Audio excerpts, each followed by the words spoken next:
Bienvenidos a nuestro podcast La Biblia en un año, episodio 84. Nuestro devocional de hoy tiene por título 7 títulos de Jesús. El príncipe Carlos de Gran Bretaña tiene muchos títulos, es heredero a la corona. Su Alteza Real S.A.R., príncipe de Gales, caballero de Liga, duque de Cornualles, coronel en jefe del regimiento real de Gales, duque de Rothesay, caballero del Cardo, contraalmirante, gran maestro de la Orden de Bath, conde de Chester, conde de Carrick, barón de Renfrew, señor de las islas y príncipe y gran senescal de Escocia. Los títulos se aplican a las personas en virtud del rango, cargo o mérito. En la Biblia Jesús recibe muchos más títulos que un príncipe de la realeza. En efecto, aparecen más de 100 títulos adjudicados a Jesús. Es importante recordar que la Biblia en su conjunto gira en torno a Jesús. En Juan capítulo 5, versículo 39, se le dan 7 títulos de Jesús. Emergen de los pasajes de hoy y cada uno revela algo distintivo sobre él. Te ayudan a ver lo que significa poner a Jesús en el centro de tu vida realmente. Vamos a empezar leyendo Proverbios capítulo 8, versículos del 1 al 11, para poder entender lo que se nos está explicando aquí, según lo que escribe el pastor Nicky Gumbel. Vamos a estar leyendo en la Nueva Traducción Viviente, llamado a la sabiduría.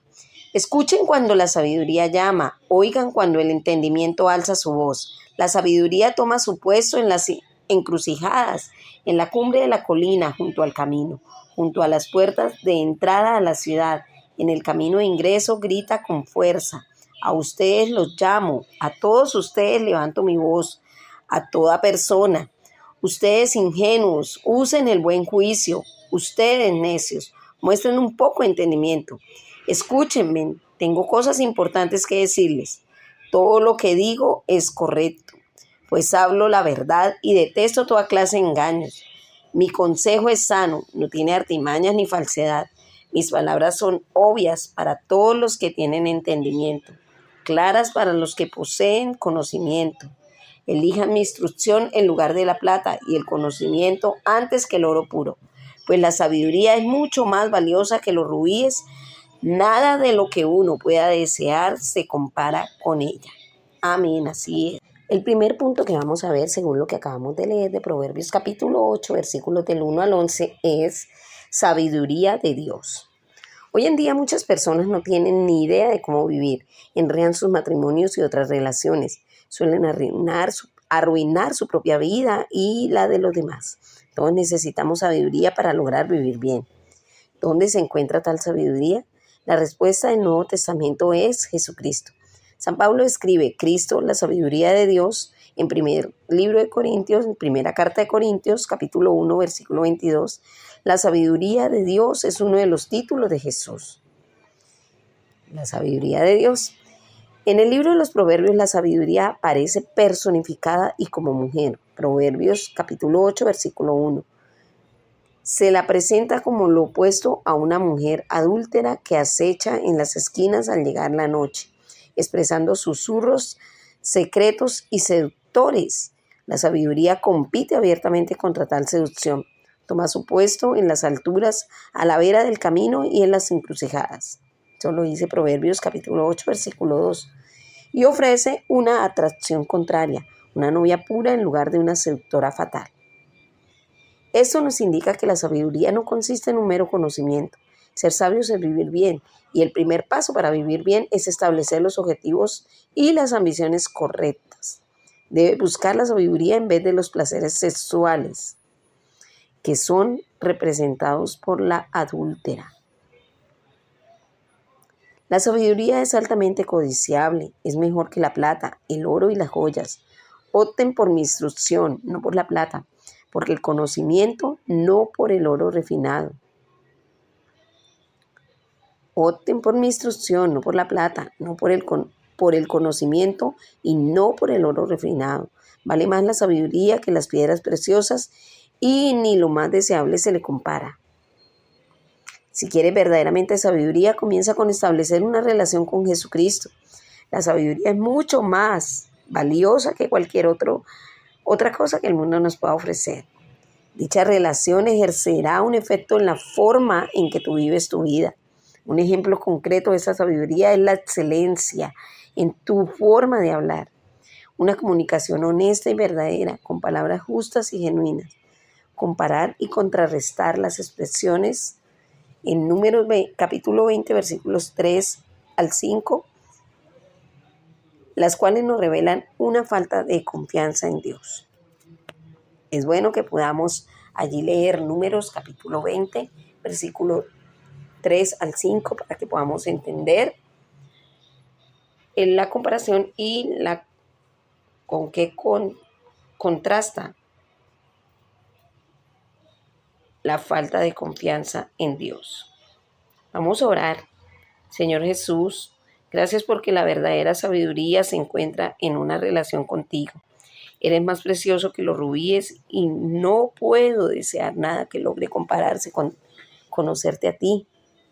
Ayúdame en este día a obrar sabiamente y a expresar palabras de sabiduría que lleven bendición también a los demás. En el nombre de Cristo Jesús. Vamos a estar leyendo también Lucas capítulo 5 y Lucas capítulo 6. Lucas 5, del 33 al 39. Vamos a estar leyendo igualmente en la Nueva Traducción Viviente. Discusión acerca del ayuno. Cierto día algunas personas le dijeron a Jesús: los discípulos de Juan el Bautista ayunan y oran con frecuencia, igual que los discípulos de los fariseos. ¿Por qué tus discípulos están siempre comiendo y bebiendo? Jesús le contestó: ¿acaso los invitados a una boda ayunan mientras festejan con el novio? Por supuesto que no, pero un día el novio se la ha llevado y entonces sí ayunarán. Luego Jesús les dio la siguiente ilustración. Nadie quita un pedazo de tela de una prenda nueva y la usa para remendar una prenda vieja, pues la prenda nueva se arruinaría y el remiendo nuevo no hará juego con la prenda vieja. Nadie pone vino nuevo en cueros viejos, pues el vino nuevo reventaría los cueros y el vino se derramaría y los cueros quedarían arruinados. El vino nuevo debe guardarse en cueros nuevos.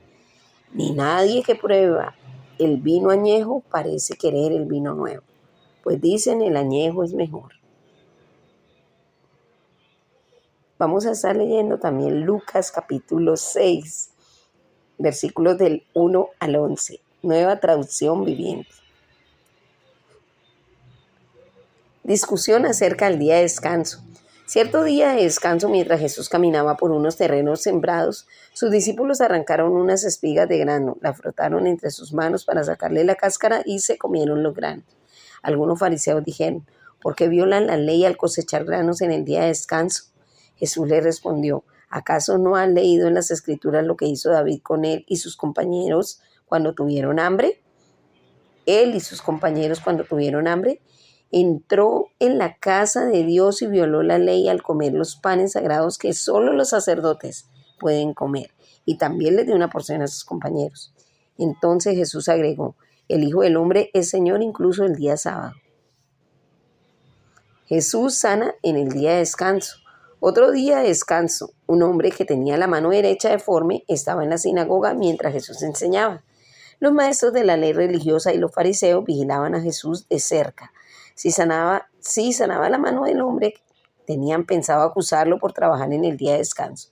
Pero Jesús sabía lo que pensaban y le dijo al hombre con la mano deforme: ven y ponte de pie frente a todos. Así que el hombre pasó adelante. Entonces Jesús le dijo a sus acusadores: tengo una pregunta para ustedes.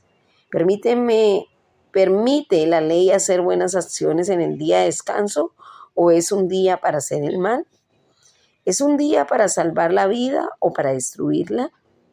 Miró por uno a los que lo rodeaban y luego le dijo al hombre: extiende la mano. Extendió el hombre la mano y la mano quedó restaurada. Al ver esto, los enemigos de Jesús se llenaron de rabia y comenzaron a discutir para decidir qué harían con él. Cosa tremenda esta gente, Padre. Bueno, el segundo punto que vamos a ver aquí en lo que acabamos de leer de Lucas 5 y Lucas 6 se llama el novio. Este es el segundo punto que vamos a ver, el novio. El título de novio se le utiliza en el Antiguo Testamento en referencia a Dios mismo, como un novio que se regocija por su novia. Así tu Dios se regocijará por ti. Eso lo podemos ver y encontrar en Isaías 6:25.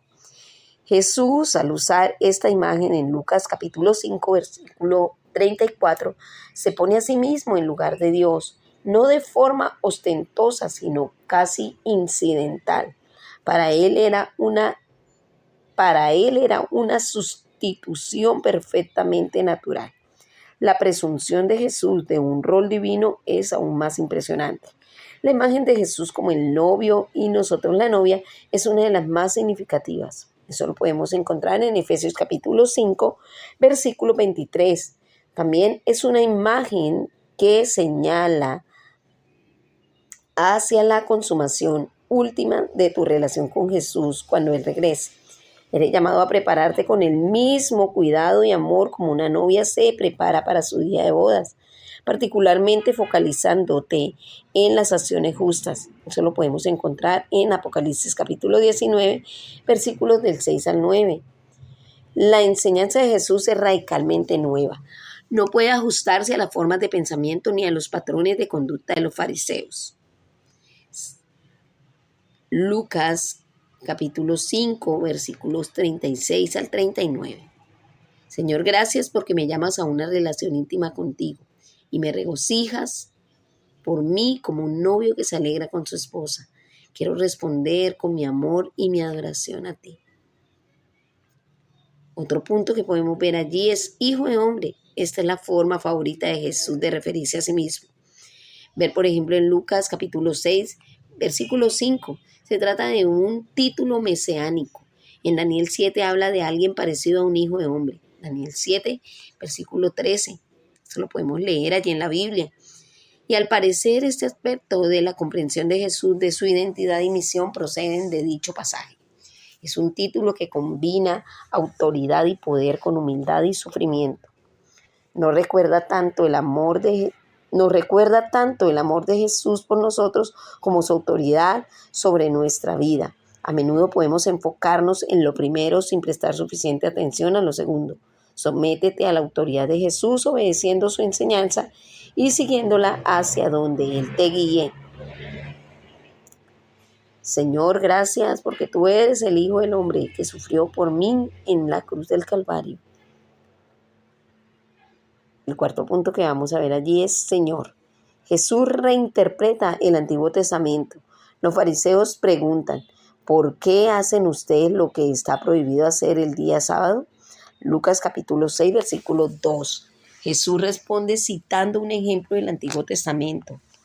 Muestra desde una lectura amplia del Antiguo Testamento la comprensión de los fariseos con respecto al día de reposo era demasiado reducida. Él sana un hombre en el día de reposo y pregunta, ¿qué está permitido hacer en el sábado? ¿Hacer el bien o hacer el mal? ¿Salvar una vida o destruirla? En otras palabras, mira detrás de la letra de la ley, al espíritu de la ley y muestra que como Señor del día sábado no está limitado por la letra de la ley. Jesús es radical en su reinterpretación del Antiguo Testamento y nosotros debemos leer el Antiguo Testamento por medio de un lente.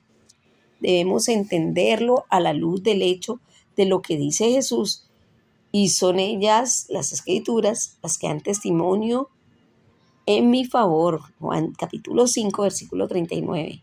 En nuestro pasaje del Antiguo Testamento veremos esas tres maneras particulares. Vamos a orar.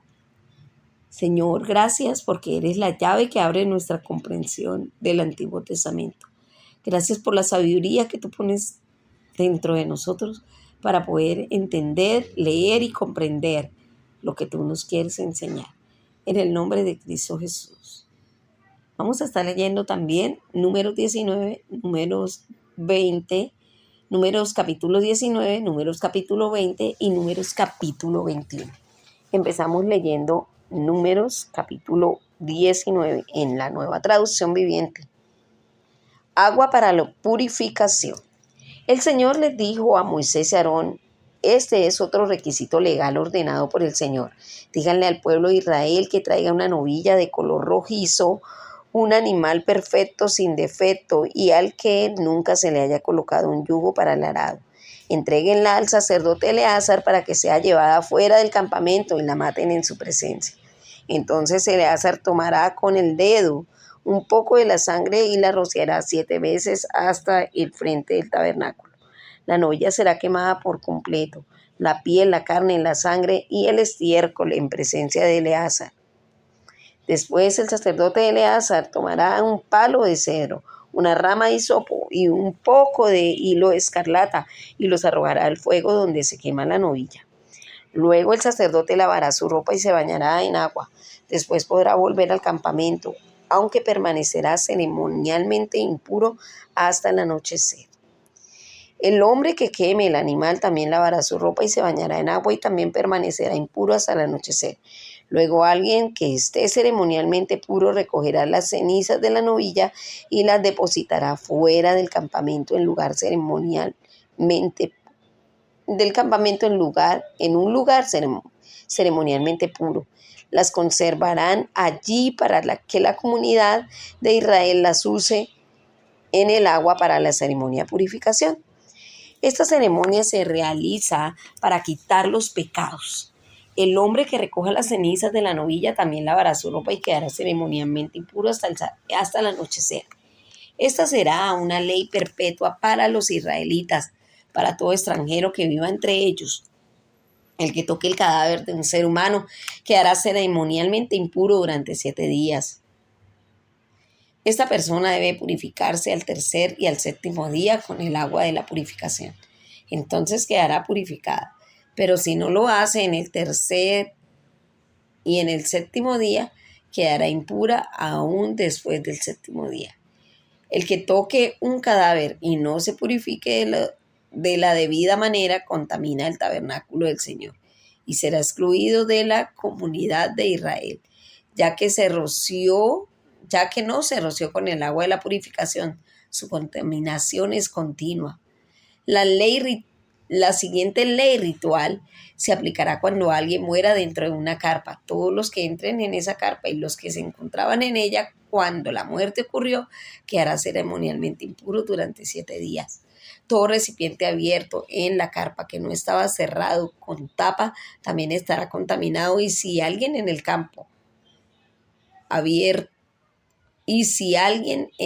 abierto toca el cadáver de alguien que mataron a espada o que murió de muerte natural, o si alguien toca un hueso de un ser humano o una tumba, esa persona quedará contaminada durante 7 días. Para quitar la contaminación, pongan en un frasco partes de las cenizas de la ofrenda quemada de la purificación y echen agua fresca sobre ella. Después, alguien ceremonialmente puro tomará una rama de hisopo y la mojará en el agua. Esa persona debe rociar el agua sobre la carpa, sobre todos los muebles y de la carpa y sobre todas las personas que estaban allí.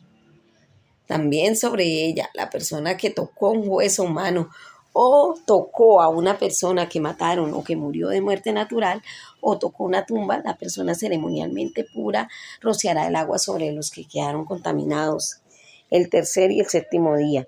Después del séptimo día, las personas en proceso de purificación deben lavar sus ropas y bañarse. Entonces esa noche quedarán limpios de su contaminación. Pero los que se contaminen y no se purifiquen serán excluidos de la comunidad porque han contaminado al santuario del Señor, ya que el agua de la purificación no se ha rociado sobre ellos, quedarán contaminados. Esta será una ley perpetua para el pueblo. Aquellos que rocíen el agua de la purificación deben lavar sus ropas después de hacerlo y todo el que toque el agua usada para la purificación quedará contaminado hasta el anochecer.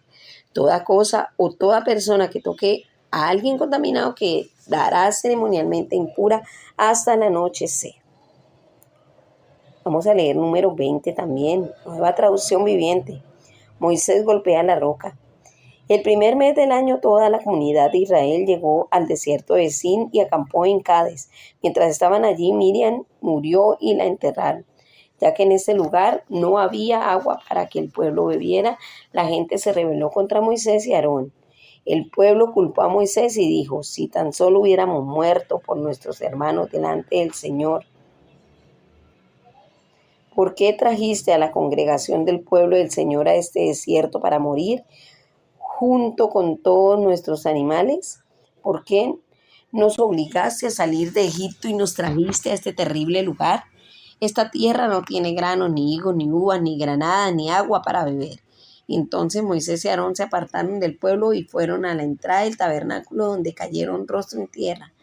Allí la presencia gloriosa del Señor se les apareció y el Señor le dijo a Moisés: tú y Aarón tomen la vara y reúnan a toda la comunidad en presencia de todo el pueblo. Háblale a la roca y ella brotará agua. De la roca proveerá siempre suficiente agua para satisfacer a toda la comunidad y a sus animales. Así que Moisés hizo lo que se le dijo, tomó la vara del lugar donde se guardaba en la presencia del Señor. Luego él y Aarón mandaron a llamar al pueblo a reunirse frente a la roca. Escuchen ustedes, rebeldes, gritó. ¿Acaso debemos sacarles agua de esta roca? Enseguida Moisés levantó su mano y golpeó la roca 2 veces con la vara y el agua brotó a chorros. Así que toda la comunidad y sus animales bebieron hasta saciarse. Sin embargo, el Señor le dijo a Moisés y a Aarón: puesto que no confiaron lo suficiente en mí para demostrar mi santidad a los israelitas, ustedes no los llevarán a la tierra que les doy. Por eso este lugar se conoce como las aguas de Meriba, que significa discusión, porque allí el pueblo de Israel discutió con el Señor y Él demostró su santidad entre ellos. Edom le niega el paso a Israel. Mientras Moisés estaba en Cádiz, envió embajadores al rey de Edom con el siguiente mensaje diciendo: esto es lo que dicen tus parientes los israelitas. Tú sabes todas las dificultades por las que hemos pasado. Nuestros antepasados bajaron a Egipto y allí vivimos un largo tiempo. Los egipcios nos maltrataban brutalmente, tanto a nosotros como a nuestros antepasados. Pero cuando clamamos al Señor, Él nos oyó y nos envió un ángel que nos sacó de Egipto. Ahora estamos acampando en Cádiz, la ciudad en la frontera de tu territorio. Por favor, permítenos atravesar tu territorio. Tendremos cuidado de no pasar por los caños y los viñedos. Ni siquiera beberemos el agua de tus pozos. Seguiremos derecho por el camino real, sin desviarnos, hasta que hayamos atravesado tu territorio. Sin embargo, el rey de Edom dijo: quédense fuera de mi territorio o saldré a su encuentro con mis ejércitos. Entonces los de Israel le contestaron: nos mantendremos en el camino principal. Si nuestros animales beben de tu agua, te pagaremos. Solo permítenos atravesar tu territorio, es todo lo que te pedimos. Aún así, el rey de Edom respondió: quédense fuera, ustedes no pueden pasar por nuestra tierra. Dicho esto, movilizó su ejército y salió contra ellos con una fuerza imponente. Y cuando Edom no les permitió a los israelitas atravesar su país, se vieron obligados a regresar. Muerte de Aarón. Toda la comunidad de Israel partió de Cádiz y llegó al monte Hor, allí en la frontera de la tierra de Edom. El Señor les dijo a Moisés y a Aarón: ha llegado el momento en que Aarón se reúna con sus antepasados al morir. Él no entrará a la tierra que le daré al pueblo de Israel, porque ustedes dos se rebelaron contra mis instrucciones con respecto al agua en Meriba. Lleva a Aarón y a su hijo Eleazar y suban al monte Hor. Ahí les quitarás las vestiduras sacerdotales a Aarón y se las pondrás a su hijo Eleazar. Aarón morirá allí y se reunirá con sus antepasados. Así que Moisés hizo lo que el Señor le ordenó. Los 3 subieron juntos al monte Hor mientras toda la comunidad observaba. En la cumbre Moisés le quitó las vestiduras sacerdotales a Aarón y se las puso a Eleazar, hijo de Aarón. Entonces Aarón murió en la cima de la montaña y Moisés y Eleazar descendieron. Cuando el pueblo se dio cuenta de que Aarón había muerto, todo Israel lloró por 3 días. 30 días. Vamos a leer también el capítulo 21 de Números, desde el 1 hasta el 3, versículo 1 hasta el 3, en la Nueva Traducción Viviente. Victoria sobre los cananeos. El rey cananeo de Arad, que vivía en el Negev, oyó que los israelitas se acercaban por el camino que atraviesa a Tarín. Así que atacó a los israelitas y tomó a algunos como prisioneros. Entonces Israel hizo un voto al Señor: si entregas a este pueblo en nuestras manos, destruiremos por completo todas las ciudades. El Señor oyó la petición de los israelitas y les dio la victoria sobre los cananeos. Así que los israelitas los destruyeron por completo junto con sus ciudades, y desde entonces ese lugar se conoce como Horma. Bueno, vamos a ver qué podemos ver más aquí, según lo que acabamos de leer en estos 3 capítulos que acabamos de leer aquí en Números 19, 20 y 21. Entonces, mediador, dice, el tercer punto es mediador. Estos pasajes sobre la sangre de machos, cabríos y novillos y las cenizas de las vacas anticipan la muerte de Jesús en la cruz en nuestro lugar. El escritor de Hebreos llama la atención sobre estos sacrificios, pero luego explica: si esto es así, cuánto más la sangre de Cristo, quien por medio del Espíritu Eterno se ofreció sin mancha a Dios. Cuánto más la sangre de Cristo purificará nuestras conciencias de las obras que nos conducen a la muerte, a fin de que sirvamos al Dios viviente. Por eso Cristo es mediador. Eso lo podemos ver también en Hebreos capítulo 9, versículo 14 al 15. Es bueno que lo busquen allí en sus Biblias. Vamos a hacer una pequeña oración. Gracias, Señor, porque hay un solo Dios y un solo mediador entre Dios y los hombres. Y eres tú, Jesucristo, hombre, quien diste tu vida por nosotros en rescate por todos. Porque estábamos muertos en nuestros delitos y pecados, pero tú nos sacaste y nos diste luz y nos trajiste salvación por medio de tu muerte en la cruz. Amén. Bueno, otro subpunto que podemos encontrar allí es Jesús como la roca. Dios le dice a Moisés que saquen agua de la roca. Dios le dice a Moisés que saque agua de la roca. Moisés golpea la roca 2 veces y entonces fluye el agua para todos los que deseen beber. Eso lo podemos encontrar en Número 20 del 1 al 11. Pero toda agua en abundancia.